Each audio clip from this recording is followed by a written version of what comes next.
All right. So we've made it to 23 hours. We got one session left. This is going to be on deltoid repairs. And Sudheer Reddy will be our moderator for this, taking this home for us, Sudheer. I want to thank Artelon for sponsoring this hour. And I'll be back at the top of the hour. Sudheer, it's all yours. So yeah, as Selene said, again, this is the last talk. So thank everybody for sticking around if you've been here before, and then if you're just joining us for this time, then welcome. So this segment is on deltoid injuries, and so we have three excellent panelists here. So first is Lauren Geaney from the University of Connecticut, talking about deltoid ligament anatomy and methods of diagnosis. Second is Tim Bhattacharya from Bethesda and NIH, discussing the literature review on deltoid repair and reconstruction. And then lastly, Sree Metikala will be talking about the techniques for deltoid repair and reconstruction. And he's from Virginia Commonwealth University. And then lastly, I'll share some of my cases. And then if we have time, questions and answers. So I will hand it off to Lauren, and thank you. Great. Thanks for having me. So my topic here is to talk about the deltoid ligament, as well as how we're going to diagnose an injury to it. The deltoid ligament is really the primary soft tissue stabilizer of the mortise. And we've determined that this is probably one of the most important stabilizers to the ankle, especially when we're talking about ankle fractures. We separate it into both superficial and deep layers, both of which have a role in restraining against lateral translation of the talus. So first, if we talk about the superficial deltoid, it's comprised of 4 different bands. You have the tibiospring ligament, which extends into the spring ligament that we all know is super important in stabilizing the arch, and we talk about this a lot in the collapsing flat foot. We also have the tibionavicular, the superficial posterior tibiotalar, and the talocalcaneal band, which is the strongest of the 4.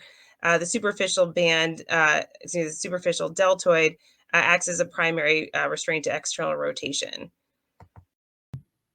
The deep deltoid is comprised of 2 different bands, the anterior and the posterior, and this is probably the most important of the 2.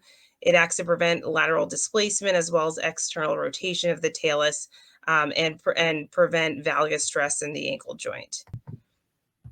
So typically when patients present with a deltoid ligament injury, it's most commonly a pronation type injury, but may also be associated with excessive plantar flexion or dorsiflexion, as well as internal rotation. And most commonly results with lateral ankle injury, often ankle fractures, which is what I'm going to talk about first. So when we talk about deltoid ligament tears specifically in conjunction with ankle fractures, typically, this number varies depending on how you're going to determine if there's an the deltoid ligament injury, and this is something I'm going to spend some more time on. But what's interesting is if you look specifically at radiographics, the number is about 10%. If you're looking at Weber B fibula fractures, you can see there's a great range of 37 to 65%, probably depending on how you're determining whether there is in fact a deltoid ligament injury. And if you decide to scope the ankle fractures, which we're doing more and more frequently, it's been reported that up to 40% of ankle fractures do have a deltoid injury. So if we go into diagnosis, what we're looking at in their history and physical, you can look at standing evaluation to look for pronation, although this may be challenging specifically in these patients that have ankle fractures and are not able to stand on it. You can look at swelling and ecchymosis along the medial ankle, but that's not necessarily specific to a deltoid injury. And what that doesn't tell us is whether it's an unstable or a stable injury. It may be that there's a partial tear or a full tear. And so we need to work on determining what makes this unstable. You can look at eversion stress tests, but again, a lot of these tests are challenging in the setting of a fibula fracture when a patient already has pain and swelling. It is important to rule out posterior tibial tendon injury, as this is going to be very close to the deltoid, so sometimes it's hard to distinguish between the 2. So I want to talk about a couple of cases to start, and this is really what got my mind thinking about how is it that we're diagnosing these deltoid injuries. So this first patient's a 49-year-old female who had a fall down the stairs, and you can see that she has a Weber B fibula fracture. So as we typically do in my office, we sent her for a gravity stress view. And here she is at 6.7 millimeters when we're measuring it. So I brought her to the operating room. I fixed the fibula and I opened up the medial side. And in fact, her deltoid was torn as I expected based on this gravity stress view. Now, if you compare this to this 23-year-old patient who had an injury playing soccer, very similarly has a Weber B fibula fracture. I sent him for a gravity stress view, and here he measured 7.1 millimeters. And so I fixed his fibula, and then I opened him up medially, and his deltoid was not torn intraoperatively. So this got me thinking, how is it that we're determining that these are injured, and what is the basis for determining this, and is this really the gold standard? And so the question really is this a stable or an unstable ankle fracture? We know that medial tenderness on its own is not sensitive or specific enough to determine this. And so we really rely on our stress x-rays. There are certain different types we use. We talk about external rotation stress x-rays, gravity stress x-rays, and weight-bearing x-rays. And potentially there may be a role for other modalities in doing this. And why is this important? Because I think we all agree that keeping the talus under the tibia anatomically is the most important thing, and that unstable fractures should be fixed. Why is that? Because the ankle joint really doesn't tolerate incongruity. We've shown this over and over again. The very classic study by Ramsey and Hamilton showed a 42% change in contact area with just a 1 millimeter shift. If you look at the contact area with a posterior malleolus fracture, you can see that there's significant changes, and the ankle really doesn't tolerate it. So where's the controversy? Well, we don't have any data to support any way of determining whether the deltoid is unstable. You can do an external rotation stress view in the office, but this can be painful.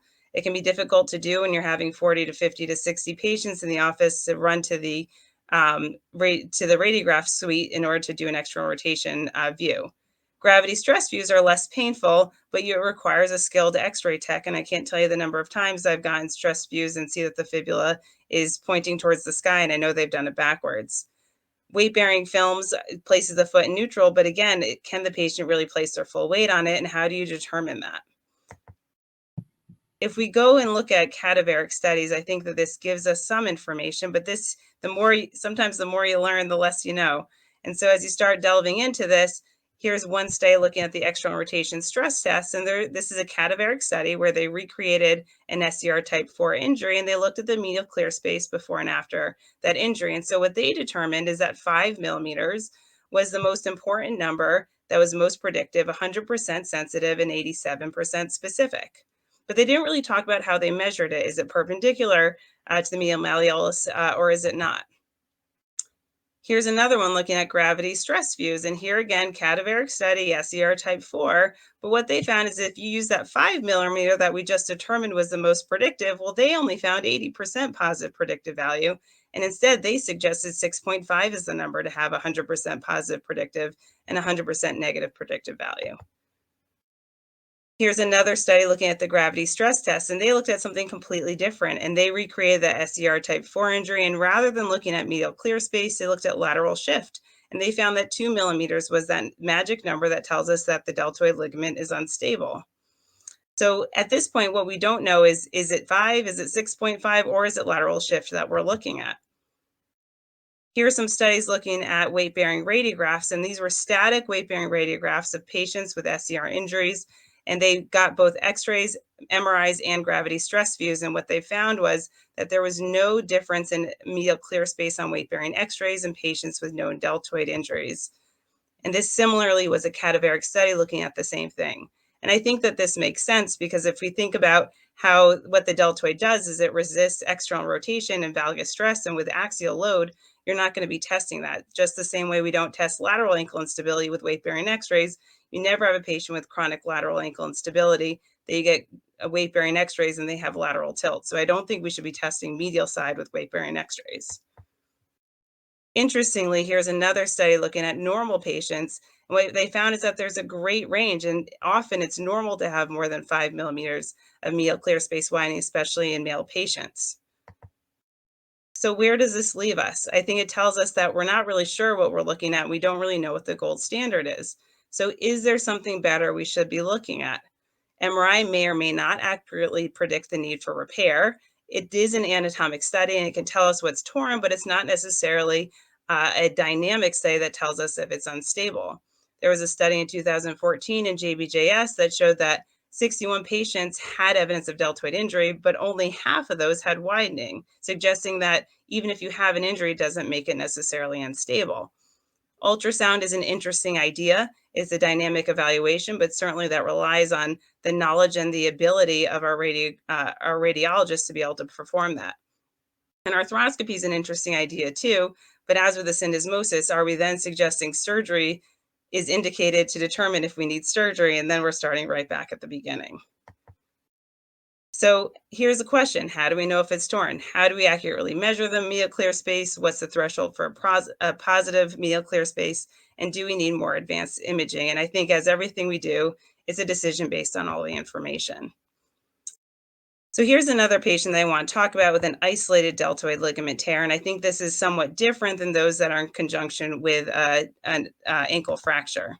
So this is a patient, 16-year-old with a 1-month history of right ankle pain. She's an equestrian, thrown from her horse and landed on her ankle.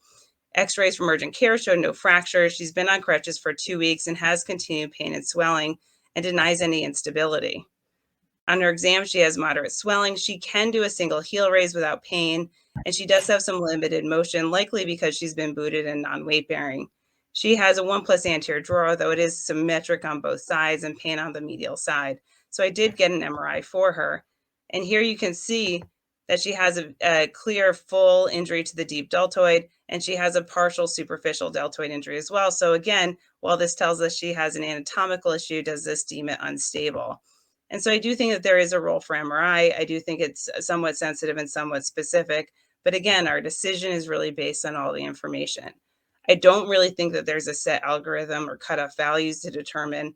And I think that eversion stress is a really reasonable thing to do, where you can fix the fibula, do an eversion stress and see if it opens up medially and use that as your diagnostic, whether to fix it. But at the same time, did you even need to fix it, depending on whether your deltoid was injured in the first place? So here's what I think. I think if you have a fibula fracture and you have a wide medial clear space on films prior to stressing, then I think that that's an obvious answer. I think that if you have opening up on the medial side with gravity stress views and combine them with a physical exam, if they have pain there and they have increased medial clear space and tailored translation, as you can see here, then I think that that's an indication. And for right now, I am opening up the incision on the medial side when I fix these, because I'm still figuring out, which ones are torn and which ones aren't, and relating that back. Thank you.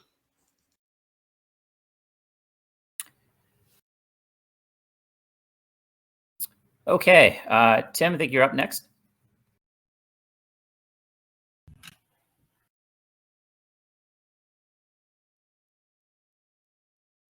Literature on this topic, deltoid injury with ankle fractures.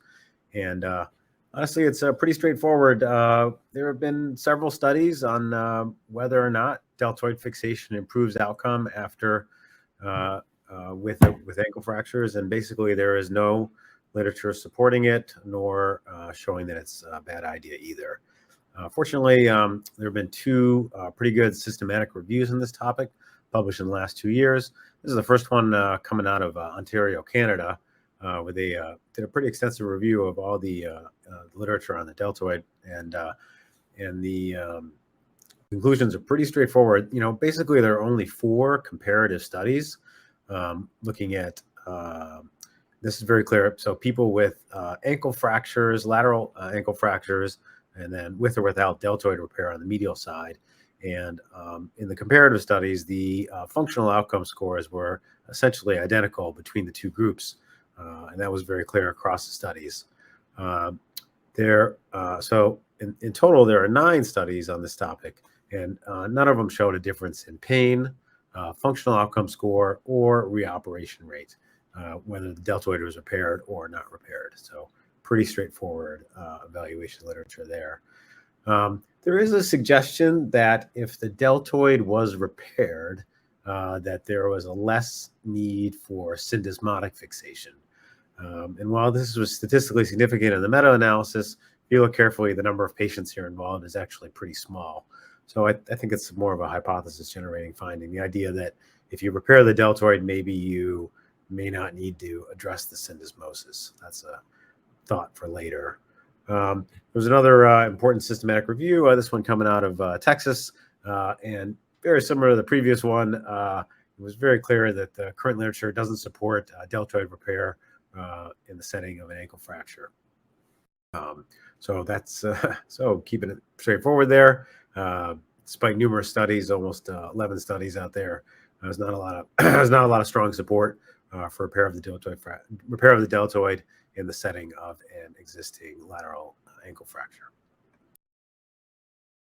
And obviously, we need some more studies, particularly some randomized trials.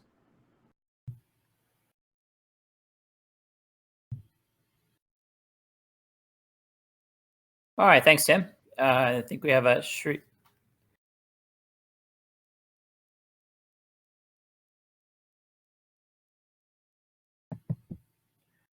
Hello friends, I'm here to discuss the technical specifications of repair and reconstruction. Regarding primary repair, let's start with positioning the patient, the surgical approach paying attention to the structures at risk, preparation of footprint followed by placement of anchors, and finally the tension slide repair technique augmenting with the double breasting. As with any orthopedic surgery, patient position is crucial. Two things help me achieve this: a bone foam under the operative extremity and a bolster under the contralateral gluteal area, allowing adequate external rotation of the operating side. Two incisions are commonly employed. I prefer the utility incision, which is a curved longitudinal incision at the medial ankle from 2 centimeters proximal to medial malleolar tip and extending distally for 4 centimeters toward navicular tuberosity. The other option is a J-type incision placed along the anterior border of medial malleolus, curving it backward towards posterior tibial tendon. Both incisions provide excellent access to the medial ligaments. In this patient, you can appreciate a full thickness rupture of deltoid ligament, including the anterior medial capsule, which I am holding with forceps. Our job is to securely reattach these torn structures to the anatomic footprint. While doing so, we should be mindful of two structures that are at risk: saphenous nerve and the posterior tibial tendon. Now you know why I prefer the utility type incision that carries a lower risk, and I can safely extend it distally without touching the tarsal tunnel. Now let's come to the main business and learn the repair technique. I have brought a bone model showing a frequent scenario where the ligament is detached from its proximal attachment.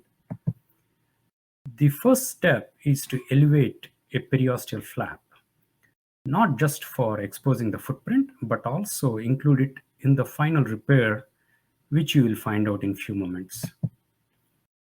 Once exposed, I debride the overlying soft tissues and roughen the cortex using rongeur and curette. I then insert 2 suture anchors, paying attention to remain in the center of the bone. No shame in using a fluoroscan to safely accomplish this step.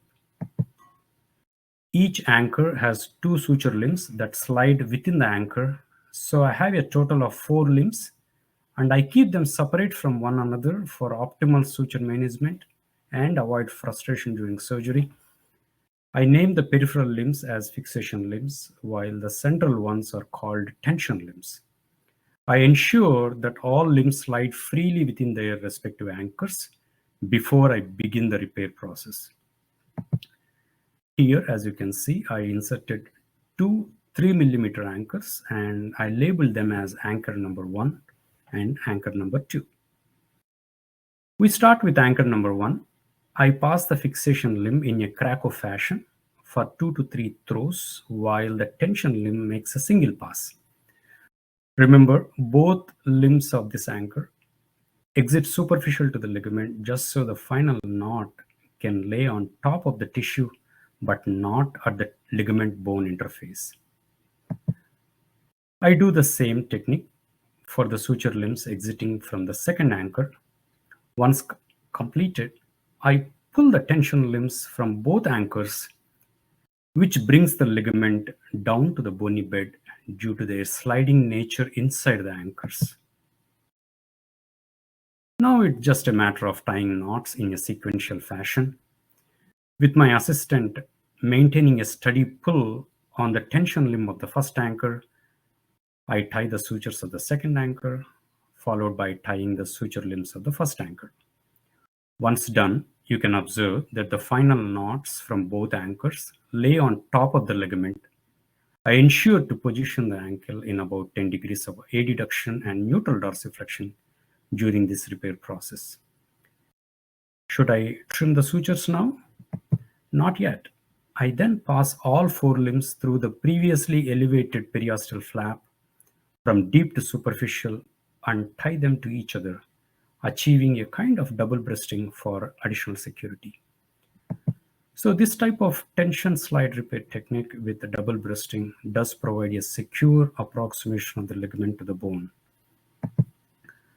Now let's talk about reconstruction. It essentially involves preparing 3 20mm depth bone sockets into tibia, talus, and calcaneum. For tibia, I make it at the center of intercollicular groove. For talus, it will be a centimeter distal and posterior to the articular margin.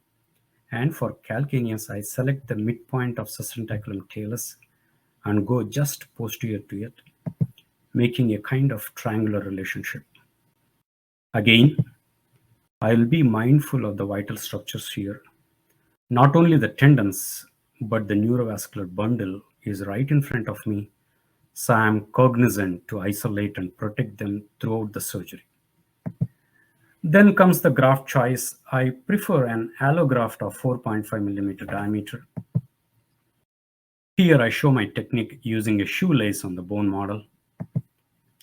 I start with the tibial socket. I prepare a pilot hole using a 2.4mm bead pin, aiming to exit proximally at about 5 centimeters above the joint line. Again, I'll use fluoro to centralize my track. Using a 6mm cannulated reamer, I prepare a 20mm bone socket.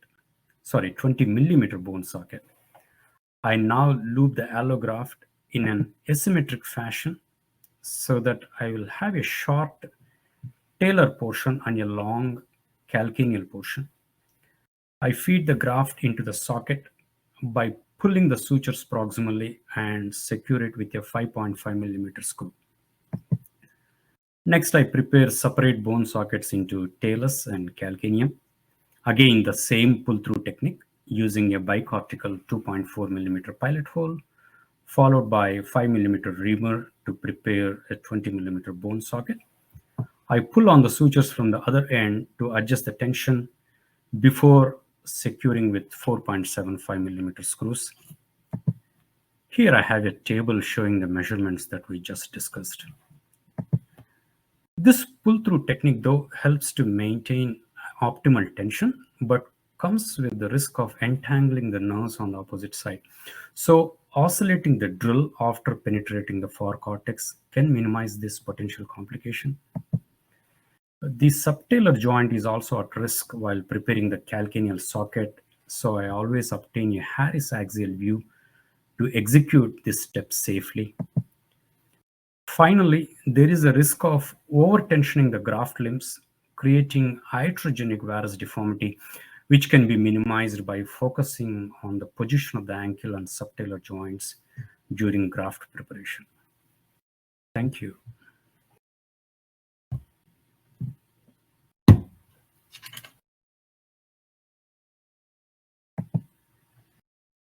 Okay, thank you to all the panelists. Those are all great talks. Next, I'll share a couple of cases that I have discussing deltoid injuries. So the first is a 48-year-old landscaper who was struck by a lawnmower, sustained a right open Weber C ankle fracture dislocation. Both the syndesmosis and the deltoid were disrupted. He had a large medial ankle wound. So shown here, and then you can see the gross dislocation present with the deltoid and syndesmosis being deficient. So I took him to the OR, washed him out, and put an X-Fix on. And so this is what his initial films look like. And again, you can see a large posterior mal fracture, and again, the fibular shaft fracture. And so my plan for him was to reduce the fibula, fix the posterior malleolus. And in general, my thought process of this is I like to try to fix everything I can. And, just like Lauren had said, I have a pretty low threshold of opening or even addressing the deltoid. And so what I did is I fixed the posterior malleolus, I fixed the fibula, and actually repaired the deltoid. And I'll show you that with a synthetic augmentation consisting of the internal brace, and then did an AITFL repair. And then I ended up doing a tightrope as a supplemental fixation. And so here's just a fluoroscopic view just showing fixing the posterior malleolus and then reducing the fibula. And then inserting the internal brace. So initially started with the proximal anchor, so like Sree had talked about. And then the calcaneal limb going really for the midpoint of the sustentaculum. There's an excellent JBJS study by Tom Clanton's group discussing the anatomy of the deltoid. That's sort of the basis for this reconstruction. And then on the right, the talar limb itself going about 12 millimeters back from the anterior medial margin of the medial facet. And so, sorry, it's rotated there, but this is a video here. So this is just with the internal brace construct itself. So no syndesmosis fixation. Just showing you with an external rotation stress test, just how stable the ankle can be simply with a deltoid repair itself.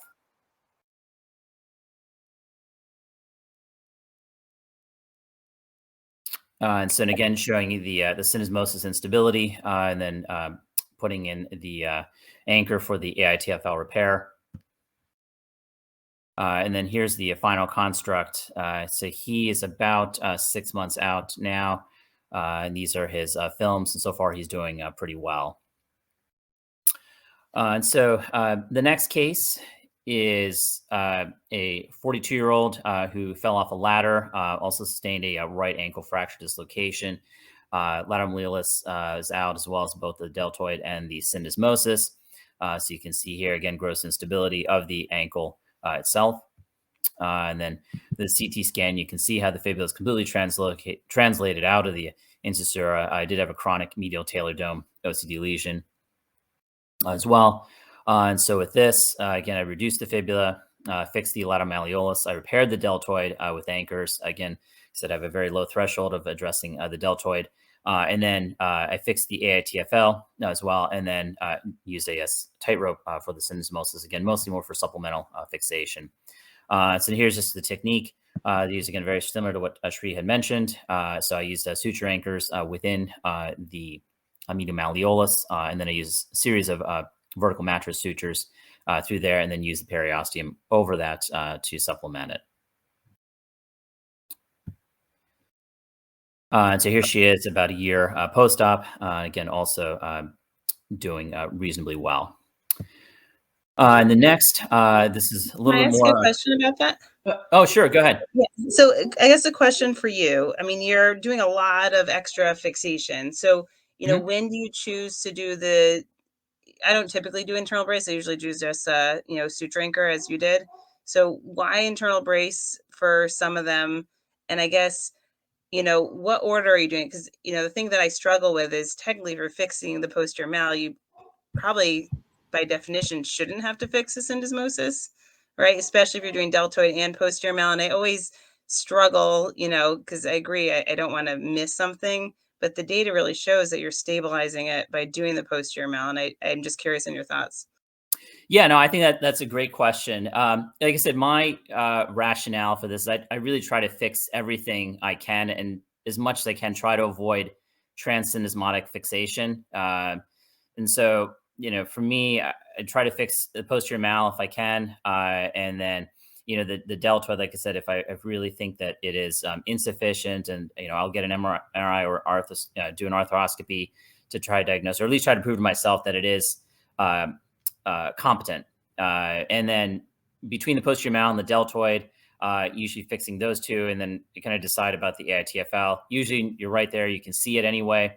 So sometimes the AITFL, it's a little wispy. I've done suture anchors as well. And sometimes it kind of pulls out, or, the tissue is a little bit flimsy. And even there was actually a good study also by Tom Clanton's group recently where they looked at the AITFL internal brace and compared it to a tightrope and found that the actual internal brace is more able to replicate normal syndesmosis mechanics than transsyndesmotic fixation. So that's generally my rationale about it. But I agree, it is a little bit controversial. Are you going, because I usually go posterolaterally that's where I struggle. So if I'm going posterolateral to fix the posterior mal, then to flip them to do the AITFL, it seems, are you doing them? How are you approaching them? So yeah, so if it's a large one, I will do just as you said. So I'll go posterolaterally first, fix that, and then flip them anteriorly, and then address the deltoid, and then any anterior syndesmosis fixation. I just want to say I agree with Lauren that by and large, when you fix the posterior mal, your syndesmosis is going to be stable, so you can start closing and calling for the next patient. So, all right. So here's the next case. This is a 71-year-old who is standing on a 6-inch step stool, fell when the step stool broke. He sustained a syndesmosis and deltoid injuries. And he presented about 6 months after the injury with diffuse ankle pain, swelling, difficulty ambulating. So he had a mild hindfoot valgus deformity on exam with a valgus talar tilt here. So I apologize not taking his shoe off on the other side, but you can see there it's just his alignment. And so here are his initial weight-bearing x-rays. And so for me, I have access to weight-bearing CT scans, and this is really something that I use a lot for these cases. And so I did stress him just to get an idea of how flexible this is, or how correctable it is. As you can see, he already has some arthritic changes along the lateral talar dome. And so you can see the anterior translation of the fibula. And again, you can see the valgus tilt. And so I actually had a long discussion with him about this with an unstable syndesmosis. I told him at some point he's either going to need an ankle fusion or an ankle replacement. He wanted to try to salvage this. And so what I ended up doing is I did a MIS, medial sliding calcaneal osteotomy, try to correct his valgus alignment. I debrided his syndesmosis, his medial gutter, reduced the syndesmosis, and then did a syndesmosis and deltoid reconstruction. And so I'll go through that. So here's just his calcaneal osteotomy. And then just in the top left is the syndesmosis instability, and then just reduce the syndesmosis. And again, I apologize here that and you can see the syndesmosis instability there after I debrided it. And similar to what Sree had mentioned, so I reduced the syndesmosis and then passed a series of guide pins. And my advice when you're passing the guide pins, you want to pass all of them, making sure none are interfering with one another. So I passed the syndesmosis guide pins first, followed by the deltoid. And then I used a semi-tendinosis allograft for each one. So here's the syndesmosis one after I passed a tightrope just to maintain fixation. I do use a clamp, but I really try to be careful about over clamping it. I really just try to look at the incisura. I really try to make sure that it's reduced. And generally the tension is just about the amount you would use to squeeze a soda can to maintain the alignment. And then here's just preparation of the allograft. And then just here's passage of the deltoid allograft. And then just some views of the syndesmosis graft laterally, and then the deltoid graft medially. And then just here's the final construct. And like I said, I told him he's probably gonna need a total ankle. So far, he's about a year out. He's doing reasonably well. But I did tell him probably at some point in the future he's gonna need to have a replacement or even a fusion. So, and that is all that I had. Really good. All right, looks So like we've got plenty of time for questions as well. And thank you to all the panelists. I have a question, because so that patient that I presented that was the equestrian that had the complete rupture. Mhm. So initially my plan for her was, to fix it. And while I was getting the MRI, she went to PT, she came back and she was actually making reasonable progress. And so I kind of made the choice. We had a long discussion about it. And of course, with athletes, timing is everything. So we had a little bit of time to try a non-op treatment. I'm just curious because there's no real definitive answer onto those, isolated deep deltoid injuries, whether you fix them or not. So curious how you guys would approach that. Yeah, I think that's a great question. It's something that I really struggle with as well. I mean, particularly that isolated deltoid, injury. It's kind of hard to tell, when you kind of think about ligaments. Obviously, like with an ACL, for example, you tear it, we consider, reconstruction. Obviously, now they have ACL repairs. But for example, the lateral ligament complex, you sprain your ankle, you have a lateral ligament sprain, you let it heal. And the deltoid, I feel, is a little bit of a question mark as well, as far as trying to figure out what, exactly happens, and then obviously with, progressive collapsing foot deformity, we worry about deltoid insufficiency and so on. And, how difficult that is to treat. So unfortunately, I don't have a good answer. I'm curious to see what the other panelists say about that. But I think it's a great question. I would just say that my experience with the high-end athletes is they're they're pretty in tune with their bodies. So I think the history and physical is really helpful. They'll often tell you when the ankle is unstable and in what positions of range of motion the ankle is unstable. So for me, the physical exam will really make the decision for you.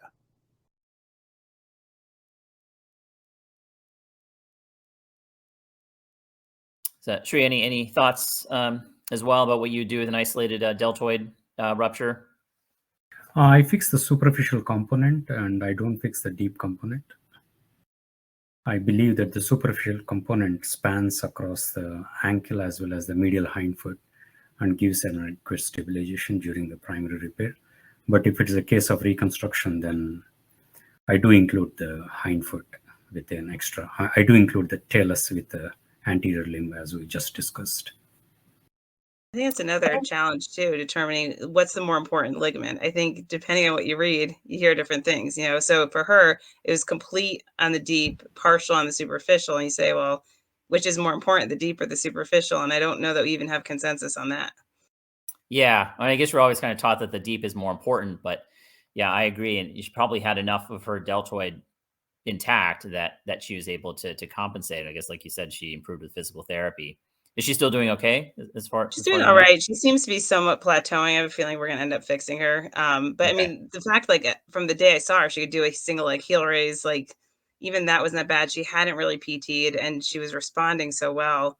It was hard for me to say. And again, athletes are challenging because some of them are, end of the season. If you don't repair it now, then they're not going to be ready for the next season. So you give them Right. time, and there's the challenge. But we do have, a little bit of time. So we're trying, but I have a feeling she was progressing well and she's kind of stagnating a little bit, especially with that deep, she's an equestrian, so she requires real deep dorsiflexion, and that's where she's struggling.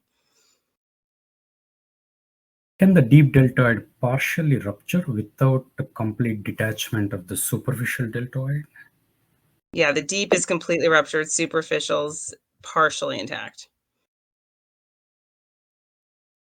I think, and her I don't know. syndesmosis is intact, right? I guess in Yes, that case. syndesmosis is fine. She has kind of a chronic, laxity, a little bit of lateral side, but I think she's just loose ligamented because she's actually looser on the other side. So there's no acute lateral injury. And she actually have a video of her landing. You could see she just planted and rotated. So you can see, it was a very clear pronation kind of injury that resulted in it. So the lateral side is stable. Just like the lateral ligament injury, the ATFL should give out before the insult goes to CFL and the PTFL. Can the sequence be the same on the medial side, like the superficial component has to completely detach before the insult goes to the deep components? Yeah, it sounds plausible, but in her case, it was the opposite. The deep was torn and the superficial was intact. But you're right. I mean, yeah, this it's a was the little, yeah. Was it an MRI diagnosis or the intra-op evaluation? Oh, I haven't taken her to surgery. It was MRI.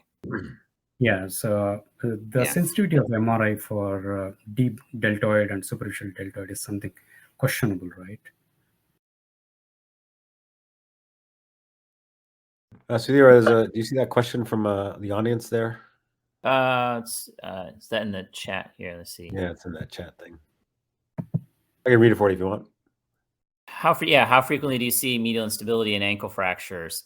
I particularly with any medial clear space increase, and this is Lauren had talked about that. There's actually a really good study recently where lateral talar subluxation tends to be a better evaluation for this.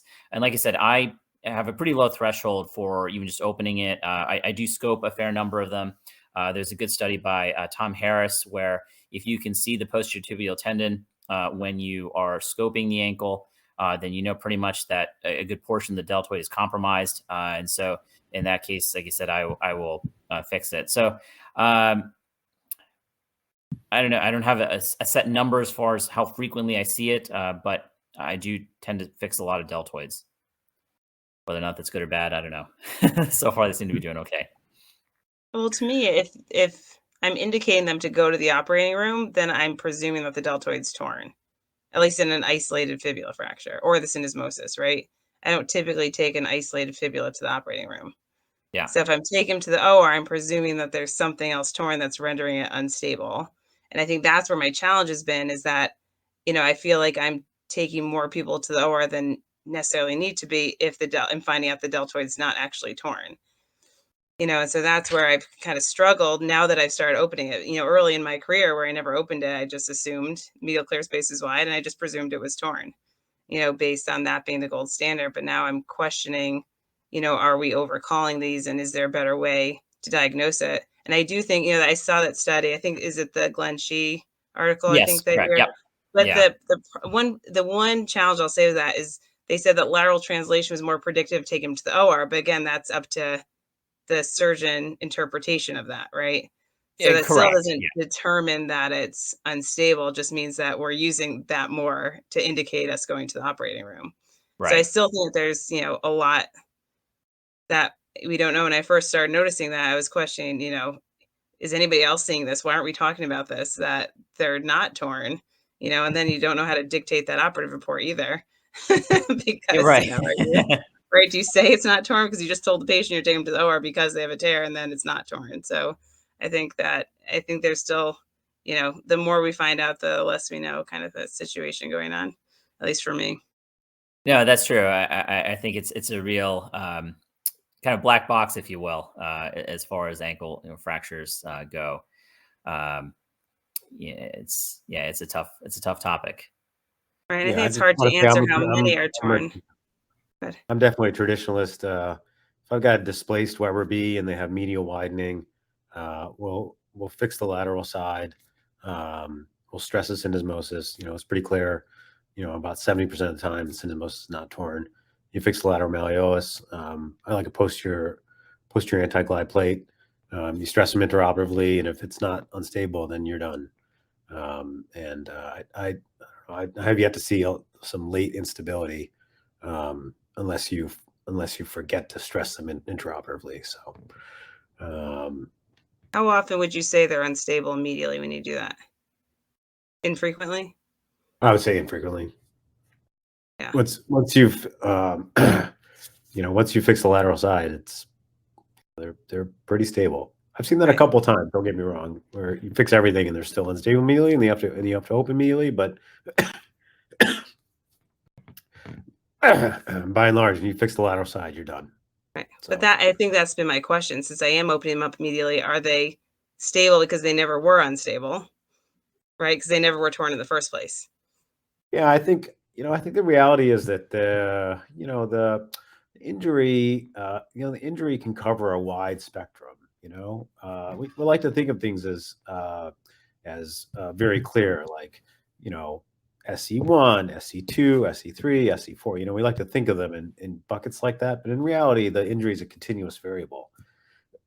And that, you know, there are the parts of the ligament can be torn and parts of it can be not be torn. And, you know, all you're trying to get is functional stability. You're trying to get the mortise to heal in an anatomic position for 6 weeks, and that's all you need. So that's where you are. Well, let me ask this of all the panelists, since we talked about stressing the ankle. So how do you stress it intraoperatively? I just do an external rotation. For me, that's the most reliable. There's also, of course, the cotton test where you put a clamp on the fibula and then pull laterally. For me, the external rotation test is the best. Okay. Lauren, Sree?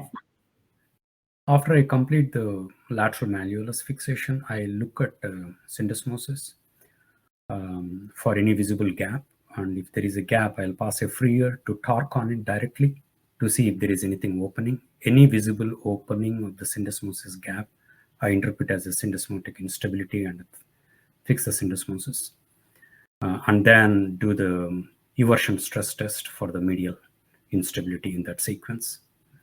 If I still find valgus opening on the medial side, then I would not hesitate to open and fix it. I do the same. I look at the syndesmosis. I do the cotton test, you know, just to show the residents and to see if it documented on fluoro. But the number of times I've done cotton that was negative, and then just like you said, you look at the syndesmosis and you can see it opening. So I look at the syndesmosis and then, you know, external rotation and, you know, valgus stress on the medial side. What order do you guys repair in? Do you do syndesmosis first or do you do deltoid first? I do the deltoid first. I mean, I fixed the posterior mal, you know, like I showed, you know, or even there's an anterior malleolar fracture, you know, that's also been described as well. So fixing that. So apart from that, then I'll fix the deltoid if it's deficient, or if I'm convinced that it's intact, then I'll address the syndesmosis. Because I really think you have to address the deltoid. I guess my own opinion. Repairing the deltoid would allow anatomic relocation of the syndesmosis. So I may put a K-wire through the syndesmosis, but I would not go for a definitive fixation of the syndesmosis until the medial structures are repaired. Yeah, and even, I mean, just to put in perspective, that last case that I showed you, this is a guy 6 months before his fall had a completely normal ankle. And you can see just with a deltoid and syndesmosis injury, you know, just how quickly his ankle deteriorated.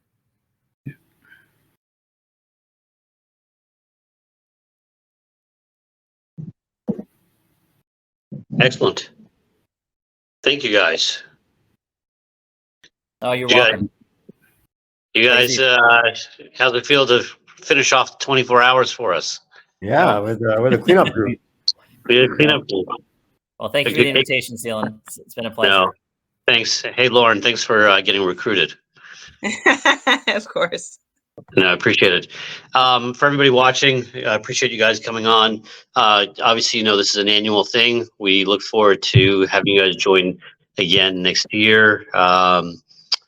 I am working on the topic, so you'll get to know that in the next few months. All of the recordings will be on YouTube later on this year. Usually takes us about 2-3 months to get it out there. So you'll be able to find all this on YouTube. But thanks again, everybody. I'm heading to bed. All right. See you guys. Thank you, Sree. Thank you, Lauren. Again. Thanks, everybody. Thank you, Lauren.